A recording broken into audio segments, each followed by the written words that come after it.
Could it be possible that the aliens have a base on the moon and told us, in no uncertain terms, to get off and stay off the moon? What is sure is that activity has been reported on the moon for hundreds of years by astronomers. What to think?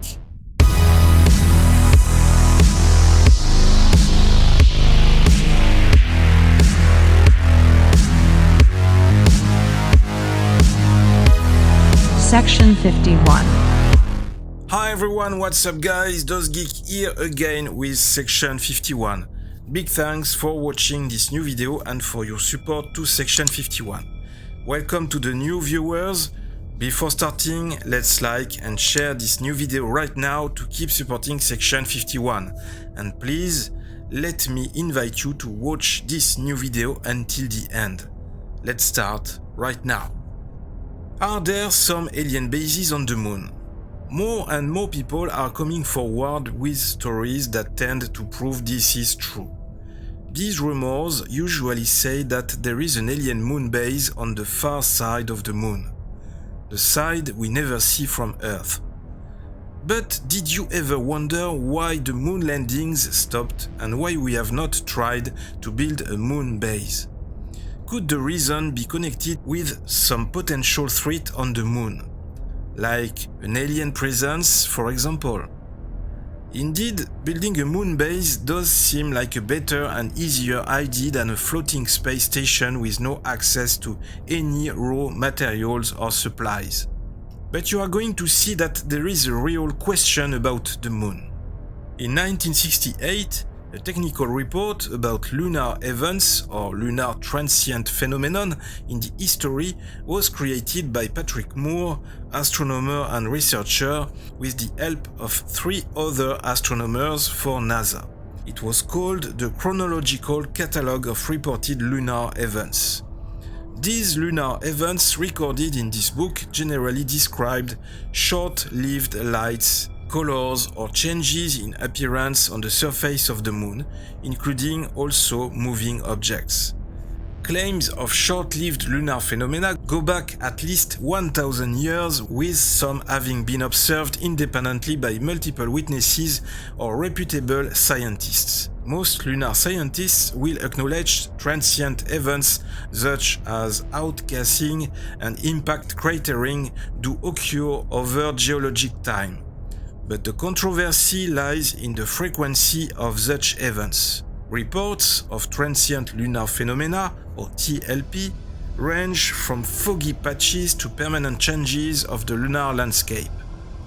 They are classified as gaseous, involving mists and other forms of obscuration, reddish colorations, green, blue or violet colorations, brightenings and darkening.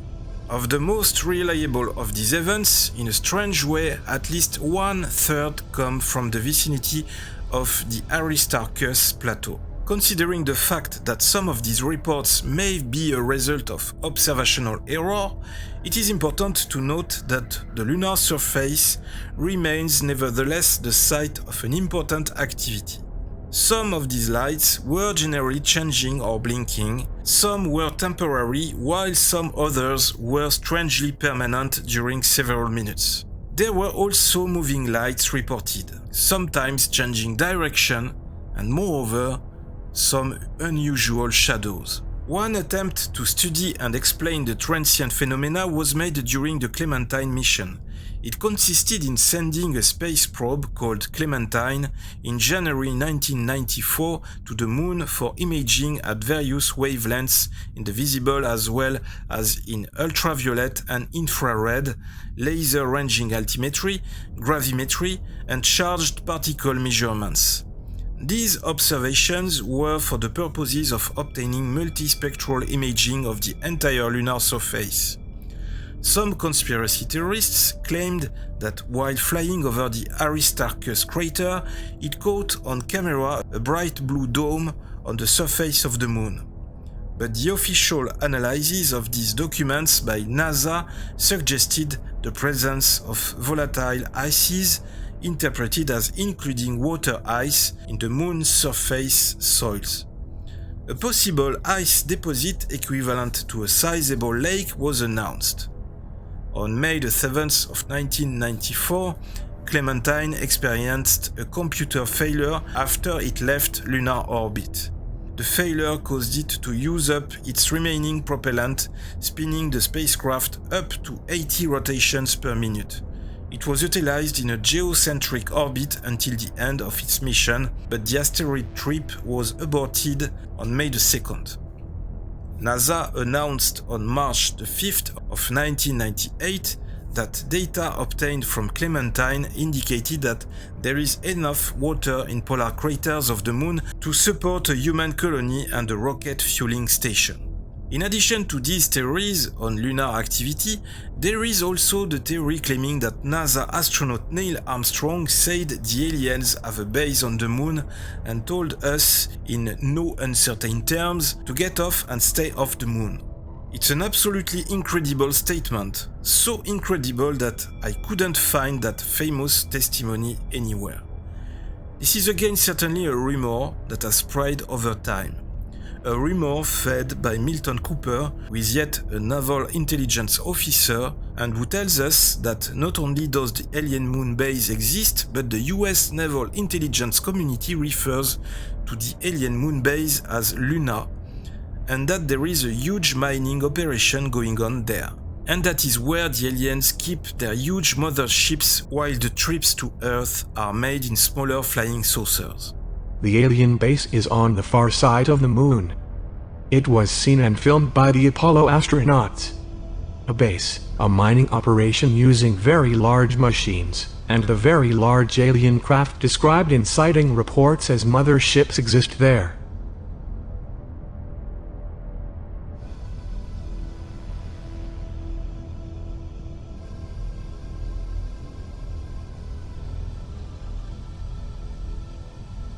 So, did really Apollo 11 encounter UFOs on the moon? In the controversial book Above Top Secret by Timothy Good, unconfirmed reports may prove that both Neil Armstrong and Edwin Buzz Aldrin saw UFOs shortly after the historic landing on the moon in Apollo 11 on July 21st of 1969. But NASA has lost original recordings of most Apollo 11 mission tapes. It is claimed that the message about UFOs sent to NASA was later censored, supposedly confirmed by interruptions in radio transmissions. However, according to a former NASA employee, Otto Binder, unnamed radio hams with their own VHF receiving facilities that bypassed NASA's broadcasting outlets picked up the following exchange. What's there? Mission Control calling Apollo 11. These babies are huge, sir. Enormous. Oh my god. You wouldn't believe it. I'm telling you, there are other spacecraft out there, lined up on the far side of the crater edge. They're on the moon watching us. In 1979, Maurice Chatelain, former chief of NASA Communication Systems, confirmed that Armstrong had indeed reported seeing two UFOs on the rim of a crater. According to Chatelain, the encounter was common knowledge in NASA, but nobody has talked about it until now. And even Soviet scientists were allegedly the first to confirm the incident. They allegedly reported the encounter immediately after the landing of the module, as it was reported by Dr. Vladimir Azaza, a physicist and professor of mathematics at Moscow University. Timothy Good claims that Neil Armstrong relayed the message to Mission Control that two large, mysterious objects were watching them after having landed near the moon module. But his message was never heard by the public because NASA censored it. And according to another Soviet scientist, Dr. Alexander Kazantsev, Buzz Aldrin took color movie film of the UFOs from inside the module and continued filming them after he and Armstrong went outside. Dr. Azaza also claims that the UFOs departed minutes after the astronauts came out onto the lunar surface. Well, It's true and well known that at one point during his moonwalk, Armstrong stopped transmitting over the frequency that could be heard over the television and switched to his medical frequency that could only be heard by mission control. This in fact did happen, however it is only speculation what he said. And one thing Buzz Aldrin has confirmed was that there was an unknown object tracing their path to the moon. The astronauts even asked at one point if it was part of their rocket to mission control. But they never said something is tracing our path to mission control while in space. Moreover, there were technical problems with some of the recordings which were in low quality. NASA, in its own words, admitted that the communication equipment malfunctioned. Some of the recordings are virtually inaudible. But could it be technically possible to censor that kind of recordings? Nothing allows today in the documents officially communicated to the public to confirm the affirmations developed by the Book of Timothy Good. Moreover, it's actually impossible to find any contact information for this Soviet scientist Vladimir Azaza on either the physics or math department's websites. That doesn't rule out the possibility that he used to serve there and no longer does, but we can't find anywhere references to him on the internet. But maybe I'm totally wrong. However, Maurice Chatelain also confirmed that Apollo 11's radio transmissions were interrupted on several occasions in order to hide the news from the public. Before dismissing Chatelain's sensational claims, it is worth noting his impressive background in the aerospace industry and space program. His first job after moving from France was as an electronics engineer with Convair, specializing in telecommunications, telemetry and radar. In 1959, he was in charge of an electromagnetic research group, developing new radar and telecommunication systems. One of his 11 patents was an automatic flight to the moon. Later, at North American Aviation, Chatelain was offered the job of designing and building the Apollo communications and data processing systems. Chatelain claims that all Apollo and Gemini flights were followed, both at a distance and sometimes also quite closely, by space vehicles of extraterrestrial origin flying saucers, or UFOs, if you want to call them by that name. Every time it occurred, the astronauts informed mission control, who then ordered absolute silence. I think that Walter Schirra aboard Mercury 8 was the first of the astronauts to use the code name Santa Claus to indicate the presence of flying saucers next to his space capsules. However, his announcements were barely noticed by the general public. It was a little different when James Lovell on board the Apollo 8 command module came out from behind the moon and said for everybody to hear, "Please be informed that there is a Santa Claus." Houston, Apollo 8, over. Hello, Apollo 8. Loud and clear. Roger. Please be informed there is a Santa Claus.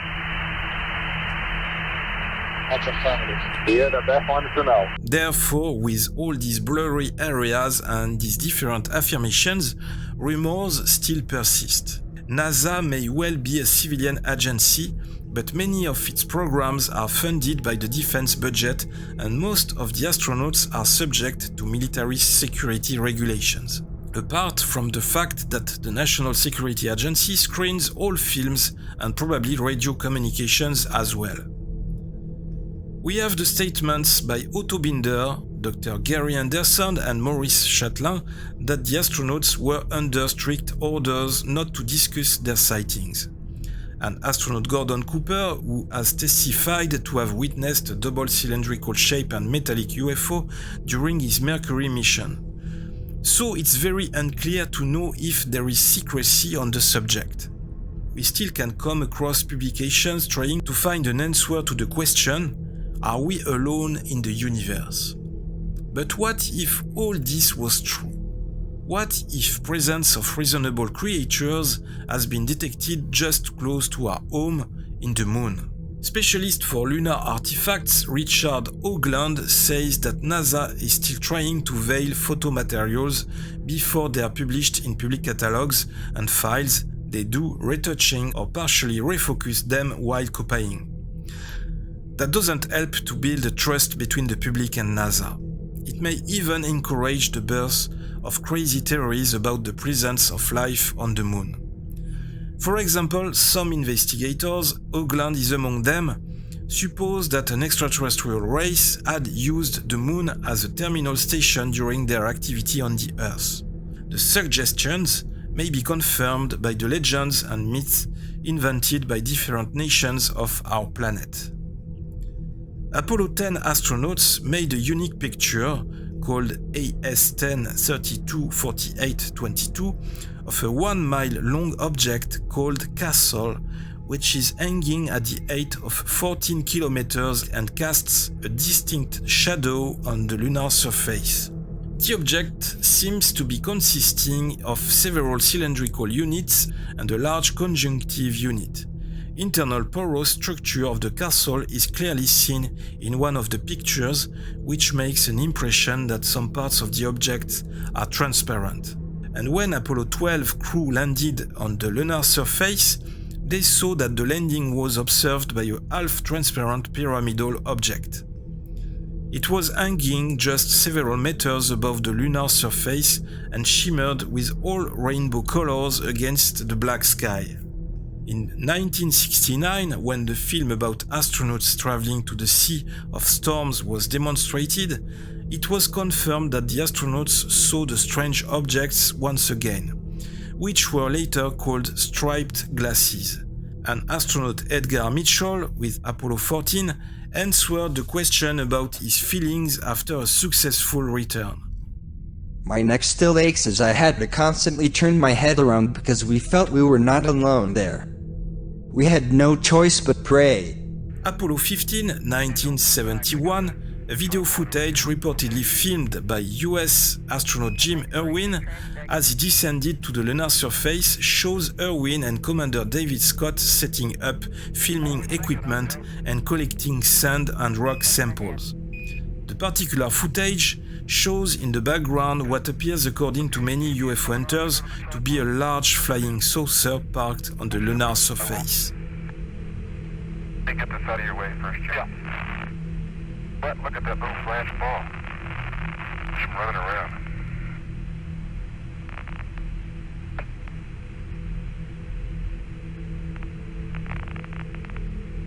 I gotta do my fan now. Yep.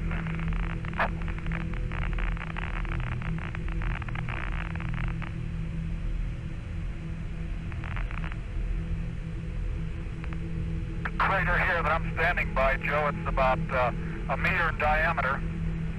And then there's a smaller crater right in the center of it, and that one has fragments around it that have glass exposed on them.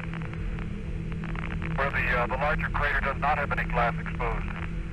Just a smaller crater within the large one. Roger, Jim, copy. And careful with the sun, Dave. Yes, sir. Well, when I turn this thing back and point it at you, at 12 o'clock, it's going to be looking right into the sun. So you better think about that. Matter of fact, I think a little discretion here might put it over about 10:30 or 11. Roger, Dave, that sounds good. Tell you, looking even that way, the sun angle, by golly, it's pretty bright. Joe, I'm going to swing the camera around towards the ground. Now it's pointing back at the limb, but down. I want you to take a look as I move it up slowly. Make sure that we're okay on what you see, okay?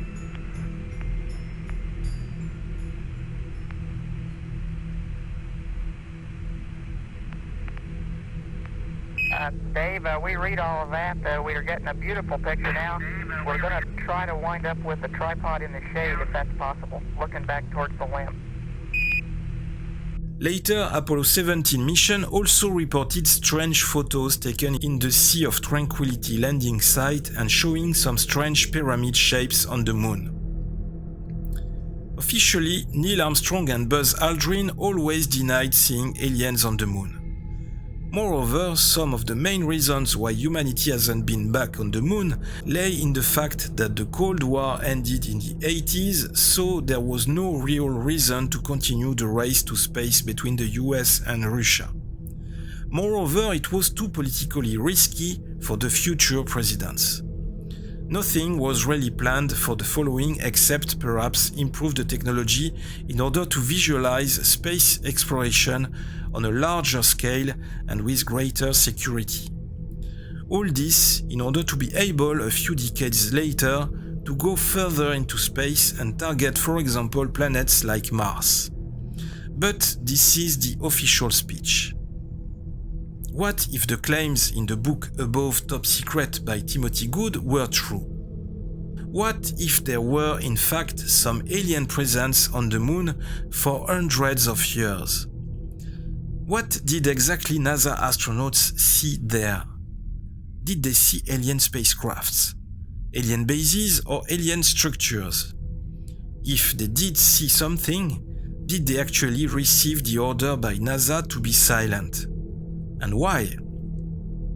Were they threatened by something?